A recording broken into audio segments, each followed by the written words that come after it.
Hello, and welcome to the first session of the Capitoline seminars. We are honored to have here with us Professor Ruth Kinna from Loughborough University, UK.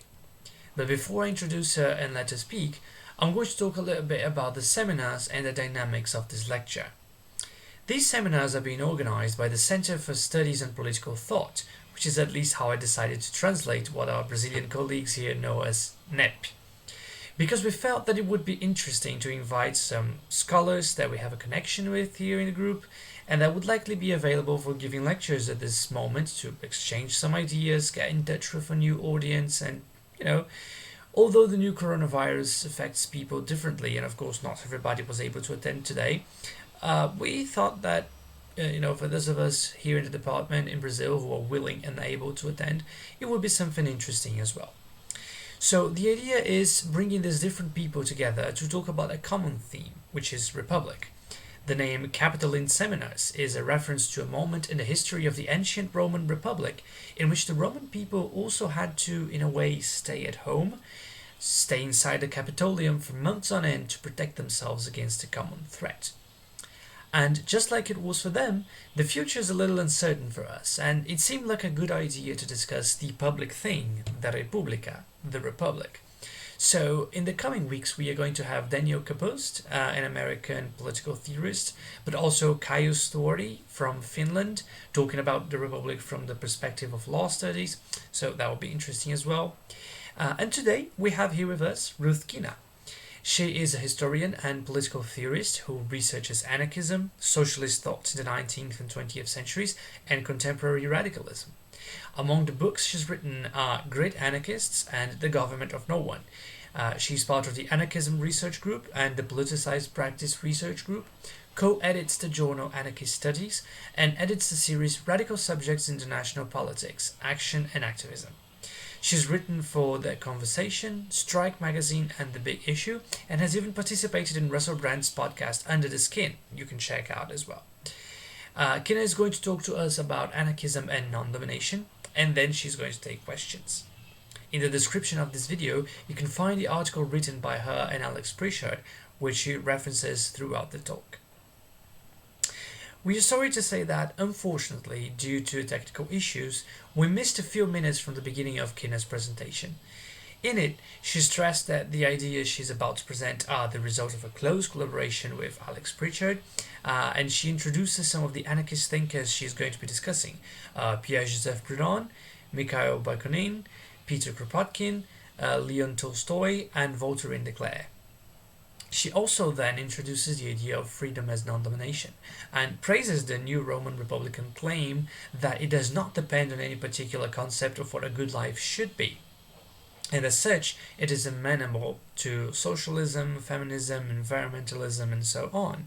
But at the same time, anarchists criticize republicanism, defending freedom as non-domination from a different angle. So from now on, enjoy Ruth Kinna's presentation. So the problem of freedom from the Republican concept of freedom as non-domination from an anarchist point of view is that in republicanism, in the neo-Roman framing of republicanism, the state and private property are background conditions for freedom. So Pettit argues the state is like gravity or the laws of physics. Private property is likewise a regime akin to the natural environment. Now, 19th century anarchists thought otherwise. And actually thought that for as long as you have property in the state as background conditions, you're condemned forever to live in domination. And our view is that they were right. We argue that the state and private property are central to our current problems. And equally as importantly, the assumption of the state and private property conceptually limits our ways of thinking about alternatives. So the essence of the argument, if you like, is that having started off with this lovely open negative concept of freedom, which has no particular attachment to a theory of the good, actually what the neo-republicans do is write in a theory of the good and make it invisible, and that means that you're loading, if you like, what it is to be free. So in the paper, in the full paper, we spend some time talking about the relationship of anarchists to Republicans in the 19th century. So anarchists were involved in a number of Republican struggles. Bakunin and Proudhon were involved in debates with leading Republicans of their time. In the late 19th century, anarchists were involved in Republican struggles in Italy and in Ireland. But I'm not going to talk about that history here. What I'm going to focus on in this presentation is the critique of property that extends from Proudhon's work, and then the critique of the state, which is intimately tied to it. So what you'll find in the latter stages of the paper is a historical account of anarchist sociology of the state, of state formation. And basically what the anarchists argue is that the state is the instrument through which we invent law, as an instrument of violence and domination. So law is not the guarantor of freedom; it's actually the suppression of freedom. And the reason that we have this system of domination is principally to protect private property rights, to structure inequality. So I'm going to start off by talking a little bit about anarchism and the Republican tradition, and then say something about the critique of property, and then I'll move more directly onto the critique of the state. So, I mean, if you pick up if you pick up a book on republicanism, you won't find anarchism in it. Anarchists have been pretty much written out of Republican history. So, to a certain extent, that begs the question about how we write the anarchists back in. And the way that we do it in the paper is to think about the languages of freedom that Republicans were using in the 19th century. And those languages, as I say, revolve around the idea of slavery and domination. So anarchists weren't interested in the political project of state building, but they were deeply, deeply interested in what it was to be enslaved. What that meant. And this opening, in developing this kind of conceptual opening into republicanism, we're following the work of Alex Gurevich, who's written a series of works looking at the history of the Knights of Labor, which was an American union, pretty much the precursor of the industrial workers of the world. And his argument is that in the period following or leading up to and then following the American Civil War, this labor organization, the Knights of Labor, used the language of republicanism and enslavement to attack the constitutional settlement, and to argue that what had happened in the course of modern American history, as they saw it at the time, was the institutionalization of private property in ways that left workers enslaved. So they saw a direct relationship between chattel slavery and wage slavery. They didn't think these things were the same, but they thought that the basic relationship was, there was a continuity there. And this is pretty much also what the anarchists argued, and they'd been arguing it since 1840, when Proudhon wrote the book, What is Property? And you probably know, I mean, if there's one thing you'll have come across about Proudhon and what is property, it's the phrase, you know, he asked the question, what is property? And his answer is, property is theft. And that's the most famous phrase in the book. But actually the first question he asks is, if I were to ask you what is slavery, what would be my answer? And he says, slavery is murder. So actually he starts off with the concept of slavery before he develops the notion of property. The early anarchists didn't identify themselves with republicanism, certainly not after 1871, after the Paris Commune, because at that point, if you like, there's a huge split within the kind of the radical left movement between those who call themselves Republicans and those who call themselves socialists. And the anarchists become, if you like, part of the anti-Republican socialist left. They refuse to call themselves Republicans. They think of Republicans actually at that point as people who are responsible for systematic oppression, colonial enslavement, racism, imperialism, That's how they understand the Republic. But while they develop this critique of the political project, they hold on to the language of non-domination and slavery in order to attack and to investigate why it is that the Republic has gone, from their point of view, so wrong. I think the other thing that's interesting about the early anarchist critiques of republicanism is that they're also, the early anarchists, and particularly people like Proudhon, Bakunin and Kropotkin, they're deeply interested in the work of Rousseau. Not just because they think that Rousseau is so important for French republicanism, because they think that he has done two things at one at the same time. He's sort of outlined a fantastic critique of slavery, and then on the other hand, he's outlined a political project which institutionalizes slavery. So they're kind of, the anarchists are attracted and repelled by Rousseau in equal measure. So they look at something like The Origin on the Discourse of Inequality, and they agree with Rousseau when he says that the first person who found a piece of land and called it mine, and then found other people stupid enough to believe him, was the real founder of government. They think that that's absolutely right, that government exists to protect private property, which is simply claimed by force of by fraud and force, if you like. Where they depart from Rousseau is when they look at the social contract, and this is what they find so appalling: the idea that suddenly we can think of private property, or as property, the title, as something that can be treated as a convention and regulated by law. So what the anarchists want to do is to say, if we're serious about thinking about the claim to property as being fraudulent and based on fraud, then we can't ever institutionalize it. To do that is to make domination structural and to enslave people perpetually. And it's from that point of view that they come into this argument that the Knights of Labour have raised, if you like, about the actual constitutional project. And they put the theory and the practice together, and they say, you know what, we can look at these republican regimes and we can see that they've abolished slavery. We can see that they've abolished arbitrary rule through the dispatch of monarchs. But what have they done in terms of liberating people? They haven't actually changed the fundamental relationships of domination. They have transformed them. And it's not just about wage slavery, although wage slavery is a key part of the argument. It's the general sense in which the Republican constitutions and liberal constitutions too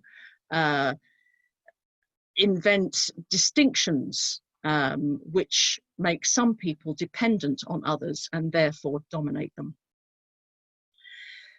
So at the basis, or one of the basic principles that the anarchists, the early anarchists, are looking at is this title in property, this private title in things, and this is one of Proudhon's sort of favourite sort of subjects, if you like.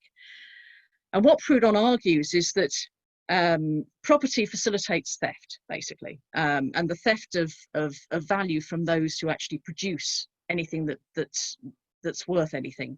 This is the transformation of slavery. And to describe it, I mean, there's a brilliant example that Tolstoy gives us it's a pamphlet called The Slavery of Our Times. And Tolstoy is not actually looking at republican regimes, he's actually looking at the parallel shift in Russian politics with the 1861 emancipation of the serfs. And he says, this is not an emancipation, it's simply a new form of domination. And it captures the essence of the argument about slavery, chattel slavery and wage slavery. He says, even though the slave owner was deprived of slave John, whom he can send down to the cesspool to clear out his excrements, the slave owner still had money to be a benefactor to anyone out of hundreds of Johns, giving him the preference and allowing him, rather than another, to climb down into the cesspool. So the serf, or the slave, is no longer owned by the master, but still has to do the master's bidding. So for anarchists, domination is inherent in the claim to exclusive ownership, not just to the effects of property ownership. So as a Marxist would say, the extraction of surplus value, that's also a problem. but the anarchists are not Marxists. They want to abolish the title to property, and this is part of the argument that goes on in the First International between Marx and Bakunin. When Bakunin keeps arguing, we've got to get rid of the right of inheritance, and Marx is saying why it's irrelevant. For the anarchists, this was fundamental. So to come back to where does this anarchist critique sit in relation to neo-Roman republicanism? We wouldn't for a minute want to suggest that contemporary neo-Roman republicans like Skinner and Pettit don't understand inequality, or that they think that inequality is natural and that they accept chattel slavery. Of course they don't. But what we're saying is that they accept private property, does not, or they argue that private property does not itself entail domination, and that's a mistake. So contemporary neo-Roman republicans depart from strict Roman republicanism in seeking to redress inequalities that result from historic distributions of private property and the potentially dominating practices of agents who benefit from those distributions. And their typical solutions are things like progressive taxation and basic income. This is something that Pettit has suggested. So this aligns republicanism with welfarism, but it still leaves the constitutional guarantee of private property in place. And for as long as that's so, the anarchists will argue that that means that domination is only tempered, but it still exists, it's still there as the background condition. So the account of private property that attends to slavery is not removed, it's just that you modify its application, you make it more or less acceptable. For Proudhon and the anarchists who came after him, this background constitutional defence of private property underpins transformation of slavery into wage slavery and normalises it. And what we have to do is to get rid of that normalisation and to get rid of the right to dominion in property per se. It's only by removing that right that we can ensure that domination is removed.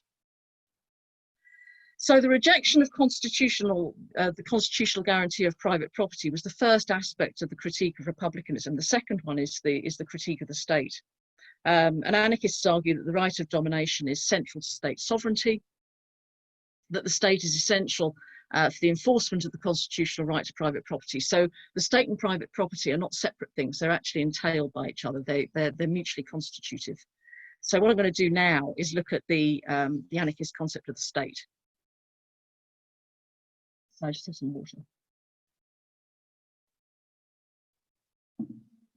So again, I'm going to start off by thinking a bit more generally about how anarchism, how the anarchist critique of the state tends to get represented in mainstream political philosophy. And the usual, I mean, a lot of the writing that's produced by non-anarchists tends to construct the anarchist critique of the state philosophically. So you can think of people like Robert Paul Wolff, or I mean even Robert Nozick as people who have advanced an anarchist critique of, or an anarchist idea of the state. So within this kind of philosophical critique, anarchism emerges as a sort of form of anti-statism. And for a lot of mainstream political theory, I guess the question that anarchism poses is either about the legitimacy of state intervention to regulate social relationships, or it's about issues of political obligation. That tends to be where anarchist state theory sits. And I think it's this kind of construct of the state that you can find in contemporary Republican political theory too. So the idea of the state turns on, certainly in Pettit's work, I think, turns on a stark alternative between autonomy and authority, or as Pettit puts it, between the freedom of the heath and the freedom of the city. And only the latter is a proper political community, and the alternative to the state is what he calls an apolitical order. So if we think about the way he thinks of the state, which is in a fairly positive way, Pettit would argue that the state alternative entails the establishment of obedience to laws. He calls them the empire of laws, not of men. Laws entail the monopolization of force and the clear distinction between the constitution of an international as a distinct domain of political life. The non-state, according to this conception, is either a Hobbesian condition, which approximates to permanent civil war, or a state of nature, or a war of all against all, or one in which reciprocal powers, with no formal delimitation of their roles and functions, will dominate. So in this version, anti-statists are voluntarists who don't really understand Locke's warnings about the inconveniences of the state of nature. So Pettit imagines that you could get a form of constitutionalism from that kind of system, but he describes it as a system of anti-power. So it would be an overwhelming deployment of power to control the arbitrary power of some over others, but it's not an attractive choice as far as he's concerned. So the binary choice that he gives us between state and non-state, I think sort of explains why he says that living with the state is like living with the laws of physics, or like having the presence of gravity. There is no genuine alternative to the state as far as he's concerned. And this view is reinforced by the positive role he thinks that states have in mediating some of the worst sorts of inequalities. So he says, where you don't have any kind of state regulation, what you end up with is the accumulation of wealth and power in the hands of fewer and fewer people.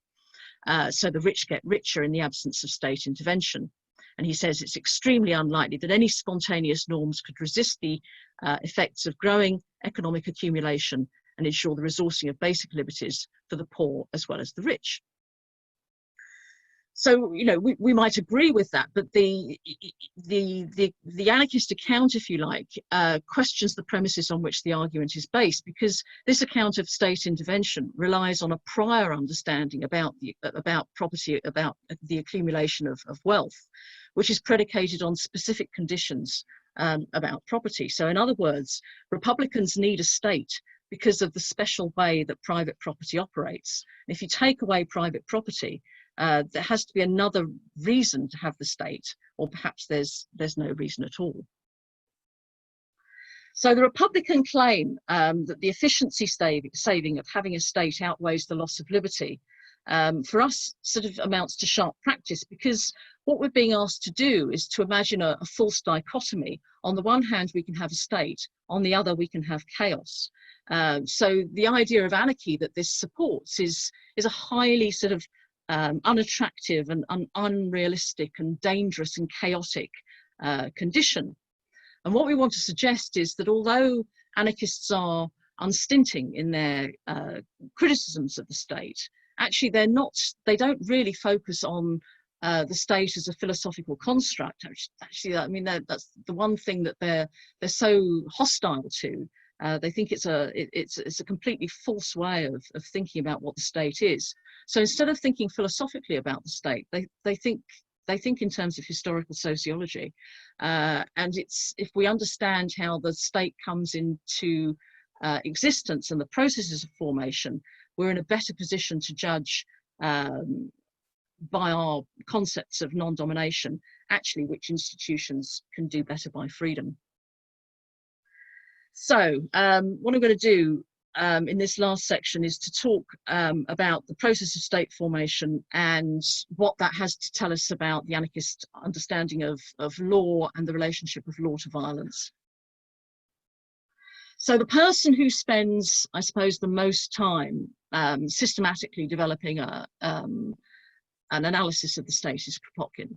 And Kropotkin is particularly interested in thinking about the development of European states and the development of the European state system, and the way in which that European state system then creates or replicates, if you like, itself through domination across the rest of the world, through colonization.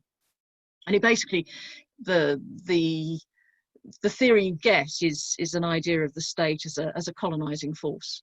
And he considers this European model to be essentially modern. So he dates the rise of the state to the period between the 12th and the 15th centuries. He shows how political and military elites exploited institutional weaknesses in medieval cities and city-states and the trading federations that existed, and how they used I suppose loans, finance capital comes into this, and the banks, the banking system, but they used finance and armed force to support territorial ambition, basically. So the state is a complex process of territorialization, which is enforced militarily and on the backs of finance capital. And this account challenges, I guess, or rejects the legitimizing stories that underpin liberal and republican accounts of the state's origins. It also contests the Marxists, or some Marxist conceptions of the state as the state being a historic achievement. So for the anarchists, statelessness is the historic achievement, and the state is the process through which power is centralized and through which social power is removed from smaller groups of social units or social groups. So it's a system of monopolization and colonization that gradually, but through force, extends its responsibilities across social, cultural, religious and political realms. What does this tell us about law? Well, Kropotkin linked monopoly and colonization directly to the rise of judicial institutions in the modern state. So he wanted to show how the promise of instituting private property motivated political and military and religious elites, in particular, to codify laws to cement their own privileges. And he points in particular to the revival of the Roman tradition, a much longer tradition, republican tradition, if you like, which provides a model for the ideological model, if you like, for this change. So what he's trying to describe is a process through which people are tricked into believing that the new models of government that they have being laid out through constitutions are actually going to make them free. And what he's trying to say is that actually these elites, they use the language of freedom, but actually to turn Republican thinking on its head, because law and the state don't represent the movement from slavery to freedom. It's actually the other way around. They represent a movement from freedom to slavery. The codification of law, he says, transforms the confederation of citizens into a flock of subjects. So what you notice here is that Kropotkin's not thinking that there's a state of nature which is inconvenient or violent, and then we all contract to organize Leviathan or the magistrate, or whatever you want to call it, the social contract, to solve our problems of nature. What exists is a self-regulating society which becomes dominated through the codification and the imposition of law. And he says, Roman law never protected people from tyranny nor rescued them from chaos. It only served to consolidate power, to delimit it, and to explain its material distribution. So in this sense, the transformation of slavery into wage slavery runs alongside the transformation of arbitrary monarchical rule into the regularized domination of representative government. And it's this understanding of the state that departs quite dramatically, I think, from a Marxist analysis of base and superstructural relations. Law fixes property relations, it cements wage slavery through labour contracts, but it does more than that. It also cements any kind of prevailing moral norms which benefit elites. So, for example, and this is where Voltaire de Cleyre and anarchist feminist writers come in. One of the things that happens through the codification of law and the development of state domination is the entrenchment of patriarchy through the regulation of marriage contracts, the entrenchment of racism through colonial expansion. So the domination of the state has complex faces, if you like. It's not just about the political institutions. It's the way in which the culture of domination feeds through all of our social relationships. Opening up another line of attack, Tolstoy linked the constitutional protection of property in the state to physical violence. So he says, 3 sets of laws explain the slavery of our times, those about land, taxes, and property. Developing this idea, Tolstoy argues that laws inevitably profitable to those in power and enshrined in constitutions involve violence and compulsion. It cannot be otherwise, he says, for laws are demands to obey certain rules, and to compel some people to obey certain rules can only be done by law, by deprivation of liberty, and by murder. So Tolstoy would have been simply flabbergasted, I think, at the claim that, this is to quote Pettit, Pettit says, neither a tax levy nor even a term of imprisonment need take away someone's freedom. That simply would not be understood by Tolstoy. Quentin Skinner says something similar. He says, citizens who are imprisoned for falling foul of laws to which they have given their consent can said to be retain the underlying status of free men, although they have obviously been deprived of one of their civil liberties. For anarchists like Tolstoy, the presence of law established by and through states makes slavery inevitable, precisely because those who are governed by law never write laws, and the imposition necessitates brute force. So states extract taxes to fund conquest, and this is itself dependent on the prior establishment of secure administrative systems and the cooperation of propertied elites, whether as landholders who draw directly from their serfs, or factory owners drawing on their workforces, extracting surpluses through them in order to fund the state to protect their rights. So just to finish up, I'm going to talk a little bit about violence and the way that this replicates itself through the international system.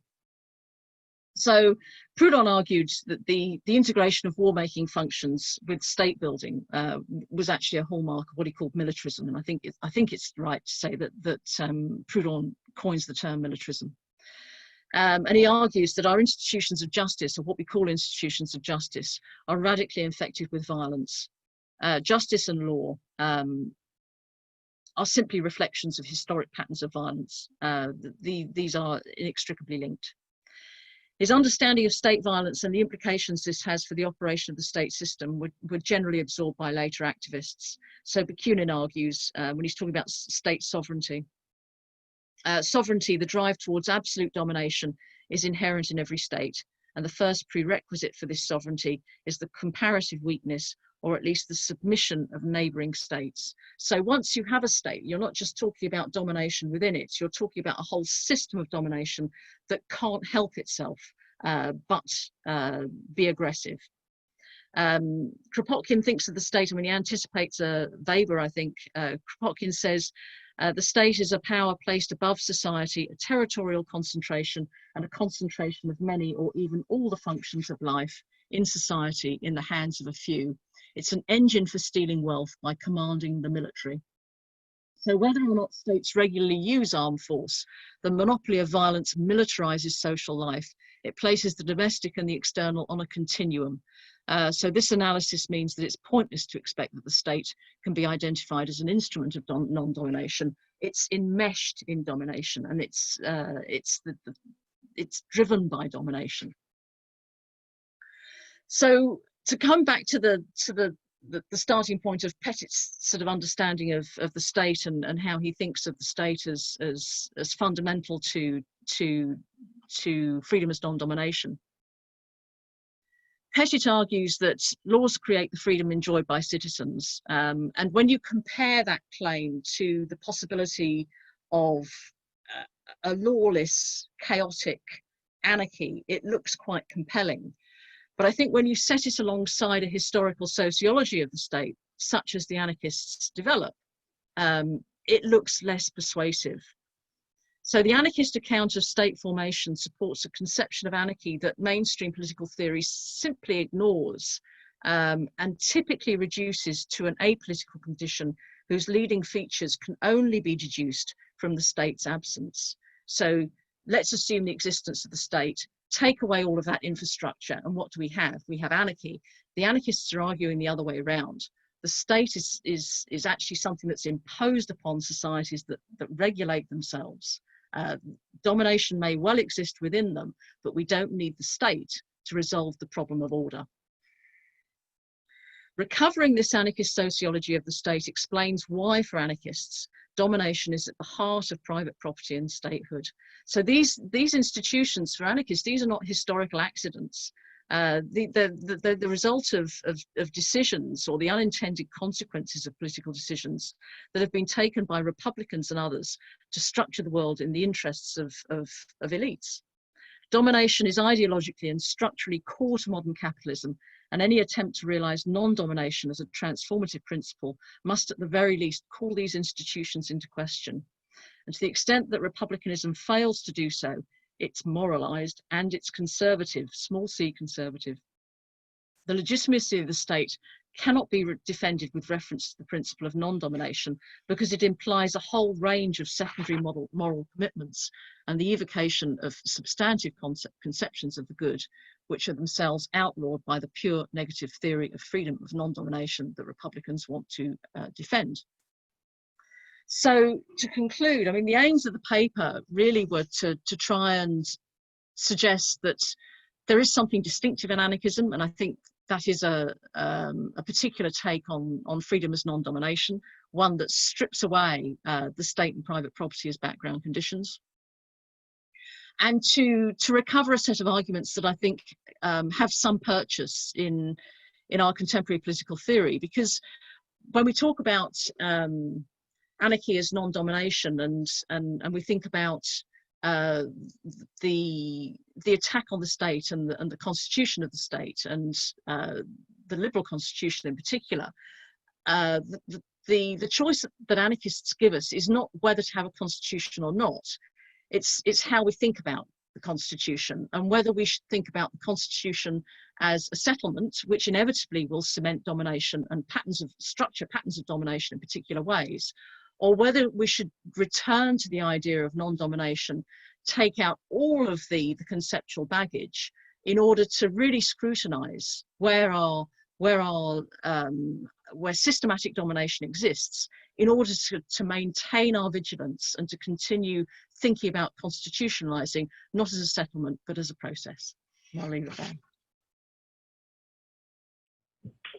Hello, everyone. Hi. Thank you, Professor, for being here and for your talk. And thank you guys for organizing this.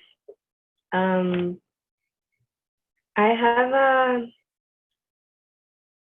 it's a question that has been with me for a while regarding anarchy, so it's not directly connected to the talk, but during the talk I was also trying to find ways to formulate it better.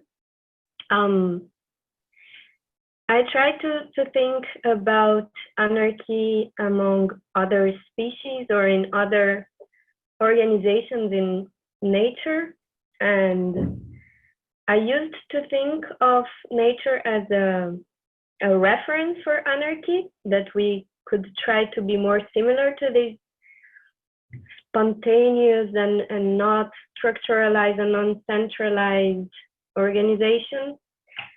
But afterwards, I started to observe that actually it is not always like that. If we think about bees, they have a queen, and also the hierarchy among species, and is that domination? And if that is, then is domination not natural somehow? And if it is, then are we humans able to overcome this in order to achieve an organization beyond nature? Are we separate from nature? Is anarchy a part of nature, or is it a kind of development? And also, now we are in the moment of both social collapse and natural collapse, and I think that contemporary thinking is moving a lot in the direction of uniting this. So is it possible to think of an anarchist theory that goes beyond humans, and how would that work? Okay. Well, thank you for the question. It's a great question. So, I mean, I'll take the second part of it first. So there are anarchists who are working on post-human and sort of what they call total liberation. And I mean, just trying to think of the so Erica Chernowith, I think, is one person who's working on that. So there are, I mean, that for a long time there's been an interest, if you like, in anarchism in ecology, anarchism and nature, and the relationship of human to non-human species. I mean, on the question of domination and models of non-human organization, I mean, certainly the person who spent more time or most time thinking about this historically was Kropotkin. And it's something that he looks at in the book called Mutual Aid, and he looks at it again in Ethics. And the reason that he's so sort of animated by this is because he wants to make an intervention into the debates about social Darwinism. So at the time that he's writing, social Darwinism has become a model for liberalism in many ways. So the idea that nature is best understood as an individual fight, a struggle for what Spencer called the struggle for existence. This became the model, if you like, not only to justify minimal state politics on the basis that welfare was simply against nature. Why would you help the weak? That's actually something that's going to be that will lead you to some sort of degeneracy, if you like. But it also became the model for international relations. So the idea that you could then think of the individual as the state and then build competition into the state system as a natural facet of political life. This was some of the logic that leads up, into the thinking or the thinking that informs the mindset, if you like, going into 1914. So Kropotkin was very keen to say, well, actually, this reading of the natural world is mistaken, and it's mistaken not only of the natural world, it's a mistaken interpretation of Darwin, because what you find in Darwin, Kropotkin says, is not that species fitness is determined by individual competition. It's actually at least as much determined by the capacity to cooperate. So what you find, and you find it in particular extremes, climate extremes he's thinking about, but any kind of physical extreme, individuals simply can't survive without the communities. So you can have different kinds of organization. You can have organizations of bees, you can have organizations of ants, you can have all kinds of models of organization, but what you find in nature actually is that species cooperate. That doesn't mean to say that nature is without violence, because species are often cooperating in order to defend themselves against other predators. But his message, if you like, is that what we need to take from nature is the idea of cooperation. That's the one thing that humans can learn from. And if you understand that cooperation is key to your fitness, then you're in a position to think about, well, what's the best way of bringing us together in ways that facilitate cooperation, in ways that foster cooperation, in ways that make people willing and happy to cooperate. And that's when you have the possibility of reflecting, if you like, on the kinds of social arrangements that are going to enable people to build trust, to build friendships, to mutually support each other. And that's a matter of design. So it's at that point that he then ties these things together, and he says, well, so if we decide that we're going to design organizations that systematically make some of us poor and others rich, where's the trust? How is that going to foster cooperation? That's a bonkers way of organizing our social life. And the anarchist critique kind of develops this sort of from these multiple attacks. It sort of says, well, look, if you let people organize themselves, then actually they'll probably come to their own arrangements. Now, they won't be perfect, but what will happen over time is that cooperation will develop on its own patterns and paths. You won't expect all social groups to live in identical ways, but what you will expect, if you don't try and force them into ways of life which are going to privilege some people at the cost of others, is that they're going to resolve their own differences in their own time. And that's how cooperation works. It's fluid and it's malleable to the ways in which people confront their everyday lives and problems. All right, go ahead, Thiago. Well, thank you, Ruth, for your talk. And I think that I used to say to Patterson, he is my only student who is an anarchist. And I used to say to him that I was an anarchist also when I was young. And I think that was I think that anarchism and republicanism, they share at least one characteristic, and then they have both the goal to make people enjoy freedom. And there is no way out of you're a free man or you're a slave. And I think that that's my, I think that sometimes that the difference is the difference between those two intellectual traditions is the way that you can achieve this freedom. And my question for you is that, well, the first time that those ideas at the Republican tradition was first put forward was in a time, in a historical time, and we don't have a state at all.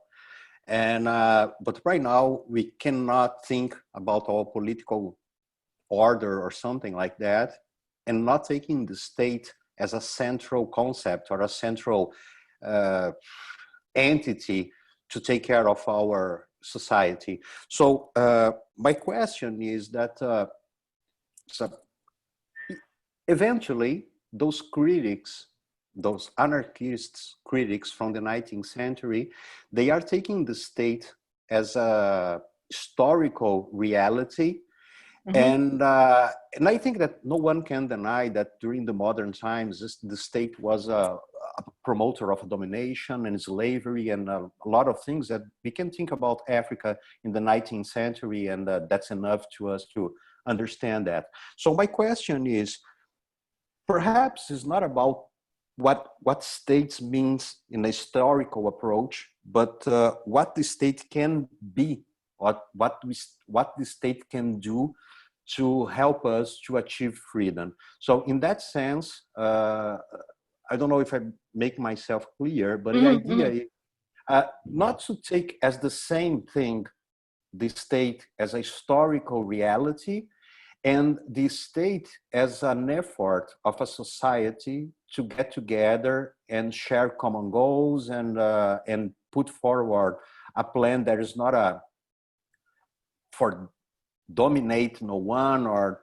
to make an equal use of resources and stuff like that, but think about and I think that as a reader of Skinner and Pettit and all this intellectual tradition, the state looks like a possibility to achieve freedom. So how do you can think on this difference between the state as a possibility of achieve freedom and the state as a historical reality that enable us to achieve freedom? So I suppose what I'm trying to say is what the anarchist takes from the Republican tradition is the critique of is the idea of vigilance and the critique of domination on the basis that you can never achieve it. You can never achieve non-domination. So any kind of social organization, any kind of social arrangement is likely to involve domination. If we take that as a starting point, and therefore we need to be vigilant. So what they're saying is that, you know, the conceptual brilliance of the Republican tradition, or the position rather, is that you have a pure concept which enables you to think about where that domination sits, or to enable those who who believe themselves to be dominated to make a claim. But if you attach that concept to a particular set of arrangements, then you restrict its conceptual reach. So all we're trying to do, I suppose, is to change the terms of your question. So rather than think about the state as the possibility, to think about anarchy as the possibility, because anarchy is the empty concept, rather than the chaotic other to the state, because both of those things go on in our politics. It's not just that the state is a historic reality. It's also that the state is a conceptual reality, and it's predicated against this dangerous other. And what we're trying to say is that dangerous other is not so dangerous. It's actually the tool to think about how we undo the systems of domination that are otherwise being taken off the agenda.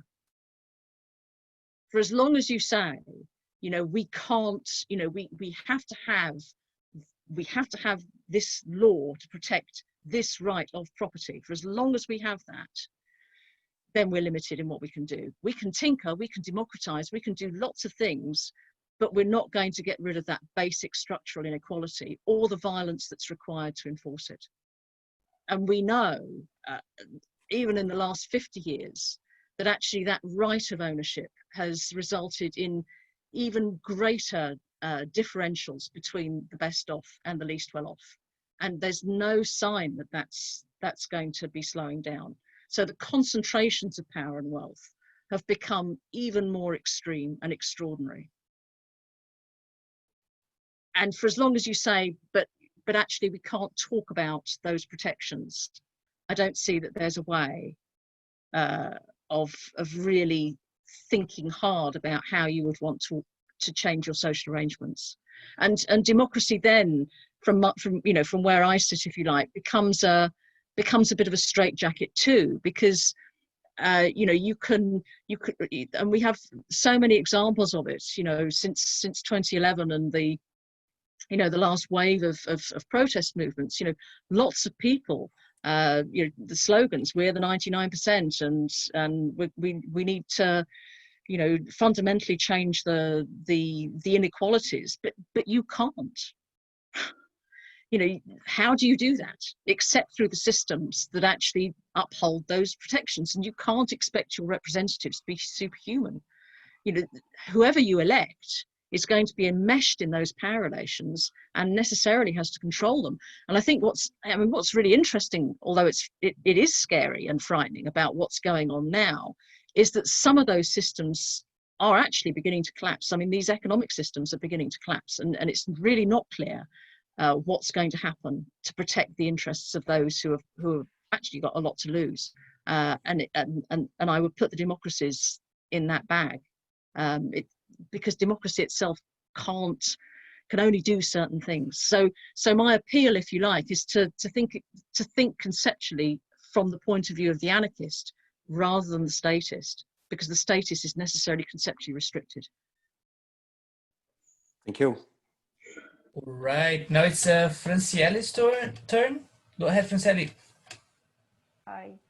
So good morning, Professor Hi. Kinna. A great pleasure to meet you. Thank you for You this too. opportunity. At first, about the NOAH question. I read to understand this discussion about anarchism and ecology can be the reference of Robin Eckersley works. Oh yeah. Because he have a big discussion about this. Maybe a suggest for NOAH. And my question is about a particular point. I think maybe on 224 page, you point about a meeting between Bakunin and Giuseppe Garibaldi.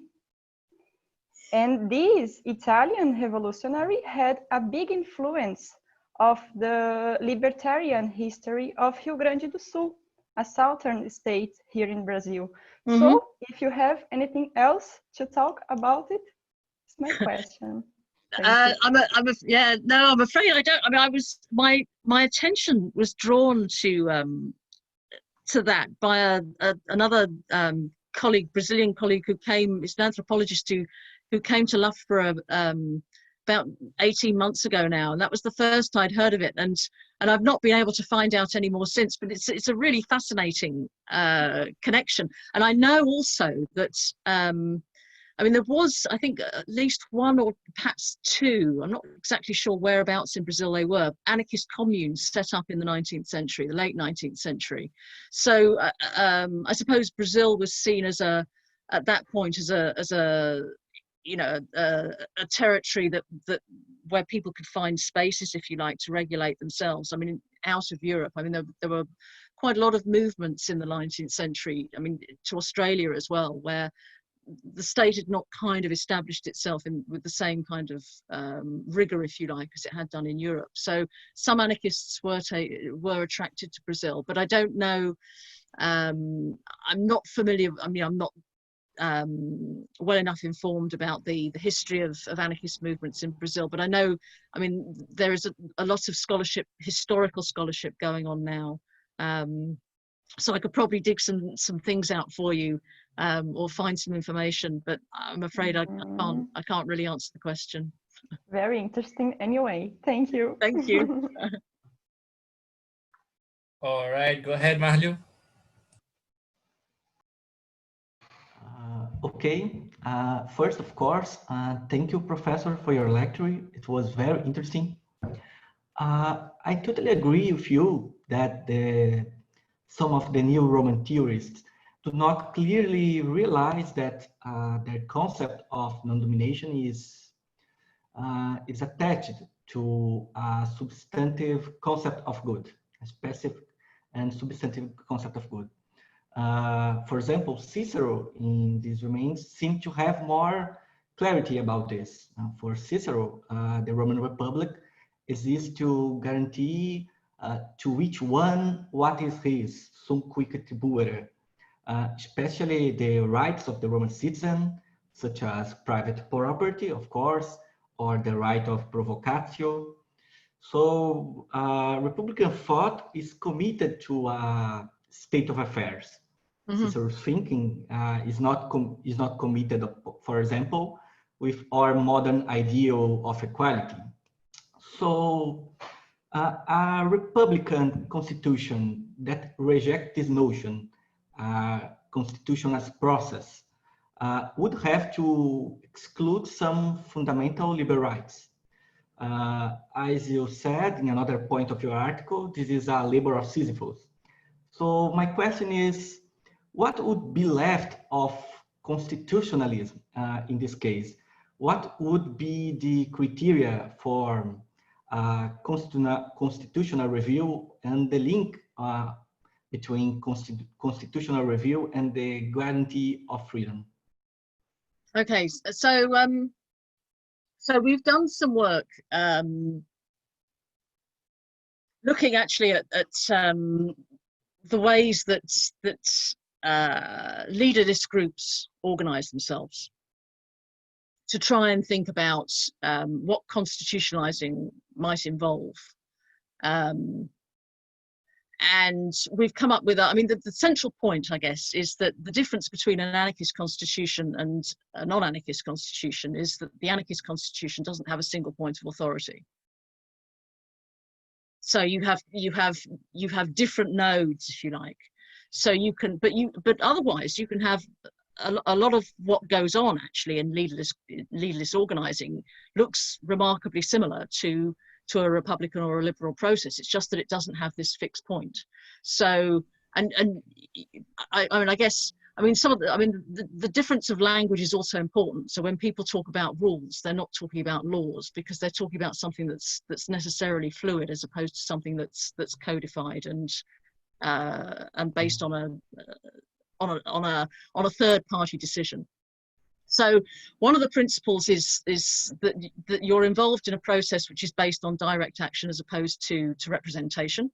But the principles themselves, you know, you can have declarative principles or statements of basic commitment, hallmarks, if you want. You can have rule-making procedures, you can have decision-making procedures. And and you have institutions, and it's that mix of things and the ways in which those things are organized by the participants themselves which determine the way that the constitution works. So it's a much, I mean, the messiness of the system is that the relationships between those parts are never fixed. So it takes an awful lot more time to be vigilant. Yes. Yeah, but that, I suppose, if you like, is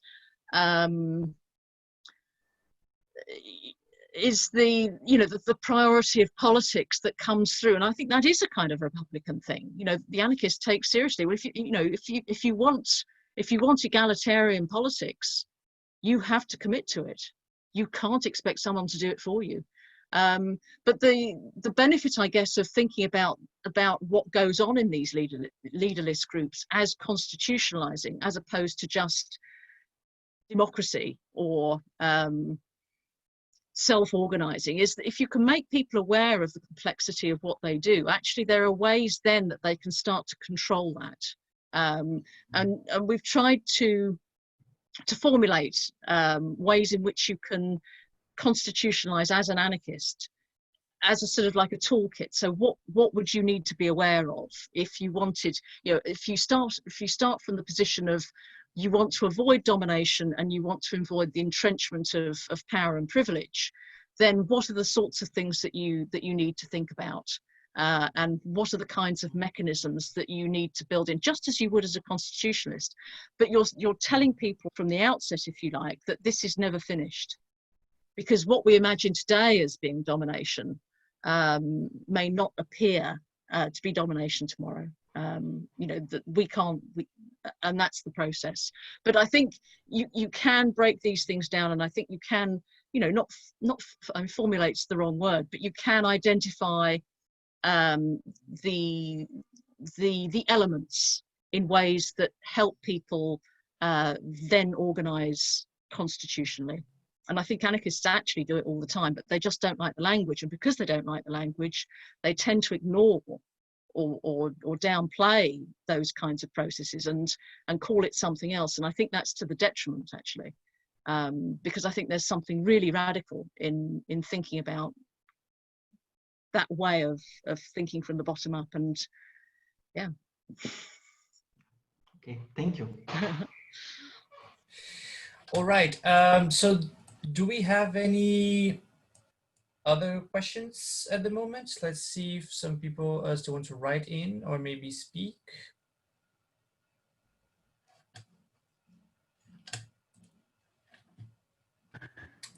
Oh, I have a question. Okay, go ahead, Roger. Well, firstly, thank you, Kinna, for the amazing speaking. I really like it. Thank you. I have actually a more genealogical question. Do you think there is a clear influence of the Republican tradition on the foundation of the anarchist concept of non-domination, or is just a theory that coincidentally can get the same definition or the same name? You named the Rousseau, but there's other influence or other names that can be. Yeah. So yes, I do. It's interesting actually. One of the great sort of watershed moments in the 19th century for the organisation of, or for the development of anarchism as a distinctive movement within socialism was in America in 1886-87, when a group of anarchists in Chicago were put on trial after a bombing, and they weren't really being tried for their complicity in the bombing.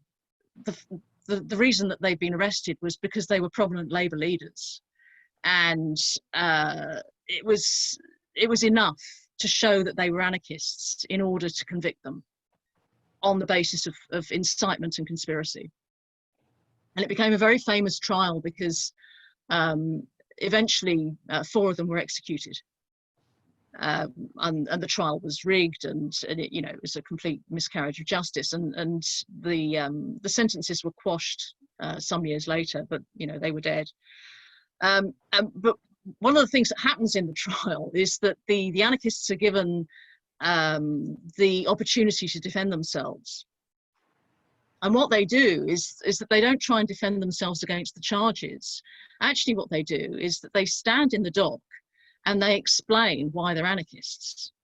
And I mean, one of these speeches goes on for 8 hours. I mean, it's a long speech, but it's really, really interesting, because the way that the defense, the so-called defense, is constructed is literally to turn the claims of the Republican government on its head, and to use anarchy as the legitimate form of republicanism that the Republic is quashing.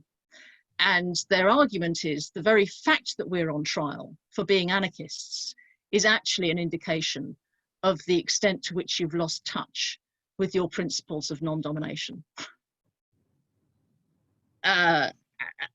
When the trial is reported, it's reported globally. It gets reported in the London press, and one of the comments that's made in the London paper Freedom is to compare this trial to the trial of Algernon Sidney, who was one of the great heroes of the Republic in the period of the English Civil War. So there's a strong consciousness of the extent to which, and especially after the crushing of the Paris Commune, you know, after the massacre of Parisians in 1871, you know, the cry that goes up is that you've destroyed the Republic, and you know that you have done exactly what an arbitrary ruler does. So we're not going to call ourselves Republican, but we are definitely the inheritors, if you like, of the Republican idea. And the only way that you can sensibly think about institutionalizing republicanism is to anarchize it. And Proudhon also says, I mean, there's one point where he says, I think that's in the paper, you know, we've had to republicanize property, because what you've done is institutionalize it, and that's the death of the Republic. So I think that they were very, very conscious of the fact that they were part of that current of thought, if you like, and it's not surprising that you get, I mean, if you you know, incredibly strong alliances between anarchists, British anarchists and Irish Republicans in the period leading up to certainly the First World War, and a lot of the language of Irish republicanism is so close, and they disagree, of course, ultimately on the organisation of the state, but they're very conscious of the fact that they're close, yeah, very closely related. Thank you, very interesting. All right, do we have any other questions? Sorry for my microphone. My microphone keeps getting some bad configurations here. Do we have any other questions, guys? Mardia, you have your hand. Your hands is still up in the system. Do you have another question? No, I forgot it. Sorry. Okay. Your hand must be hurting. It's too long. All right. So I have a question, Ruth. Maybe perhaps it's the last one, but you know, everyone take your time to still, if you still have any questions, you can write in. You can raise your hand. But you talked about the Irish Republicans and how close they were, but and you also said about the split, right, in 1871. And the question is about this gap today, right? And do you think it's even wider? Do you think it can be filled? Do you think it should be filled? What are your impressions? Sorry, between the relations between republicanism or Republican theory and anarchism today? Yeah, that's a really good question. I mean, I think I'm basically pessimistic.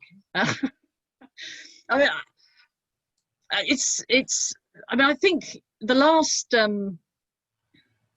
it's become almost a cliche actually of a lot of anarchist writing, that the last 20 years has been more anarchist writing than any in political theory than at any other time that anyone can remember. But anarchist political theory is generally is a conversation between anarchists.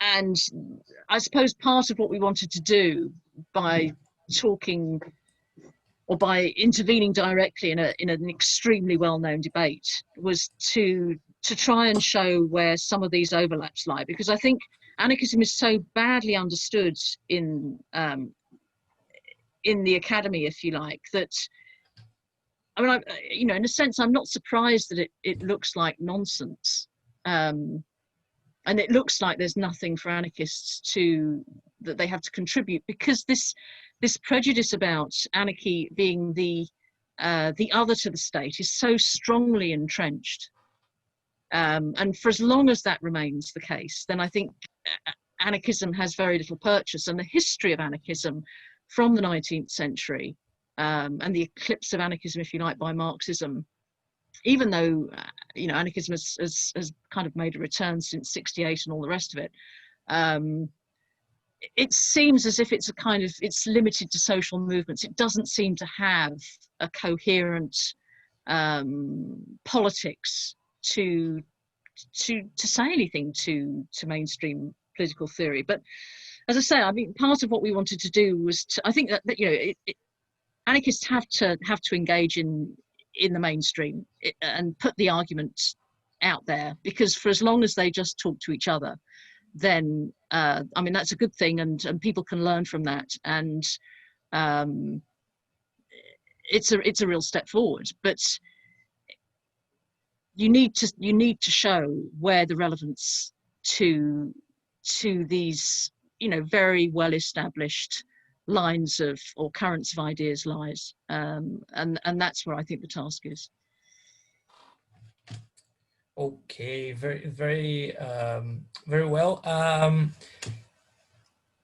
Okay, so we don't appear to have any more questions, and I think, you know, it's 1 hour and a half into the talk, so I guess we'll